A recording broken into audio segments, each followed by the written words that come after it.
Crews just finished working to clean up the 20,000-pound rock that fell on Thursday. Just to give you an idea of the sheer mass they were working with, that would be like trying to move a killer whale off the interstate. Fire burning behind me is debris from last week's tornado. The Tellico Plains Fire Department is hoping this heavy rain won't put it out. With childhood obesity on the rise, kids need to get out and get active. The University of Tennessee Lady Vols are taking on the LSU Tigers, but for a select group of students, there's a lot more on their minds than softball. Protesters came out today holding signs like these to bring awareness for 287G. Out with the old and in with the new. Online textbooks are the wave of the future, and one local school is already connected. Some people who live here tell us they didn't even hear smoke alarms. They ran out of the building with just the clothes on their backs. There has been a lot of controversy surrounding the Knoxville Tourism and Sports Corporation. The nonprofit's spending habits and paychecks came under fire early this year. Now local leaders are deciding what to do with one of the buildings the corporation manages. The Women's Basketball Hall of Fame is a museum dedicated to preserving the history of women's basketball. It is the only facility of its kind with the world's largest basketball, weighing in at 10 tons.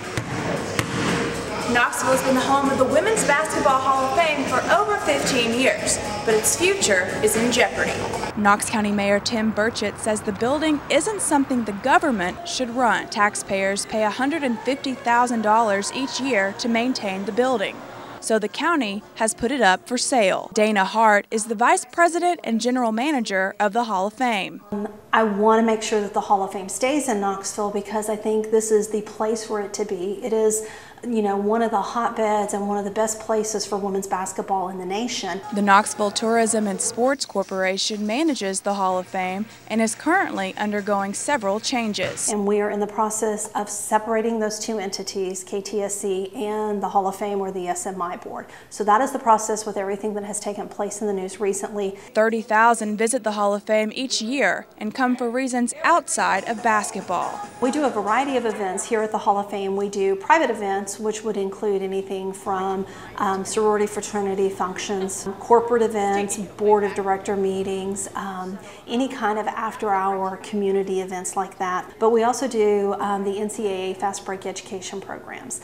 And those are programs from kindergarten through 5th grade that fit into the Tennessee State curriculum. We did a timeline lesson that fit in with the timeline of women's basketball and the timeline of history. There are many Lady Vols that have earned a spot in the Hall and have helped make Knoxville its home. And for now, the Hall of Fame's future remains unclear. For UT Today, I'm Allison Nickel.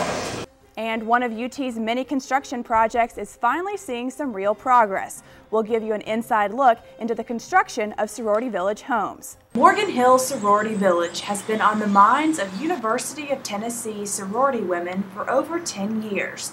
And after 1 year of construction, it's hard to believe the finish line for some is only a few short weeks away. Emily Parker is the local housing liaison between Alpha Chi Omega National Sorority and the university. Her goal? To get this house built. So close. I'm very excited. I've been living this project daily for the last 10 years. Seeing the construction start was very surreal last year. Right now, these halls are empty. But soon, 52 women will live here and 100 more will enjoy common areas like this. We have sheetrock up in the interior walls, the tile is in the bathroom, so it's very exciting to see this progress. If all goes according to plan, construction will finish by the end of the month, fully furnished by early summer, and ready for move-in day in August. But this is a village, 14 houses, 1 Panhellenic building, and a place to call home for hundreds. What a great experience we're going to be able to provide for our collegiate women to live in a sorority house. Research tells us that having this living learning environment is so valuable for our students. And actually the university already has these environments in our residence halls. So it's just another opportunity for students beyond the freshman year to live in what could be considered a learning community in the village. It's hard to believe that this dream is becoming a reality. For UT Today, I'm Allison Nickel. After 14 weeks, these students have become masters of the kitchen. It's graduation day. The University of Tennessee Culinary Institute teaches everything from seafood to pastry. The students have one final assignment. These plates must be filled.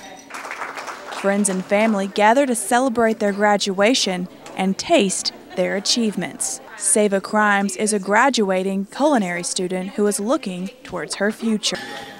I actually own my own cake business. I'm the owner of Cake Confessions, and I'm a small business owner here in Knoxville. And I do wedding cakes and birthday cakes, and so I really want to push my business harder now. That's kind of my goal now. The Culinary Institute helps prepare chefs for a career in the kitchen. We've learned a lot of tips and tricks, and so you learn, oh, that's not so hard, and it just makes you a more confident cook. And people are always going to eat, so there'll always be jobs. The celebration wasn't only about graduation. There was a competition, a cake-off. For some, this was their first cake, while others were old pros. A lot of us have already gotten jobs out of the school.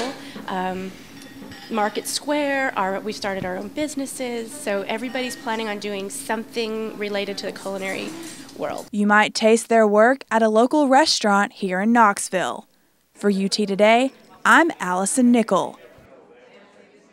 Hello, Knoxville. Thanks for joining us on UT Today. I'm Allison Nickel. Healthcare is a hot topic for the 2012 presidential election. With Tennessee as one of 10 states voting on Super Tuesday, the state's primary results will matter. What you need to know, these stories and more straight ahead. There's one question on most Lady Vol fans' minds. Was this Pat Summitt's last season? Many universities in the U.S. bring in a lot of international students, and several of these students are involved in athletics. Many employers are dipping into candidates' personal Facebook pages for background checks, leaving many to wonder, is this ethical? Knoxvillians are comfortable traveling down Kingston Pike without thinking about how fast they are driving. More and more states nationwide are considering bills that would allow guns on college campuses. As spring sports draw to a close, the fall teams are gearing up for next season. If you're a Star Wars fan, you'll want to hear this. Coming up on UT Today, the Vols host the MTSU Blue Raiders tomorrow at 4 p.m. Plus, one UT athlete is training for the Olympics. We'll tell you who next. There has been no word from George Zimmerman, the neighborhood watchman who fatally shot Martin. His legal advisor says he is currently in hiding for his own safety. Zimmerman has not been charged with a crime. And now some employers are requiring interviewees to disclose their username and password. Is this an invasion of privacy?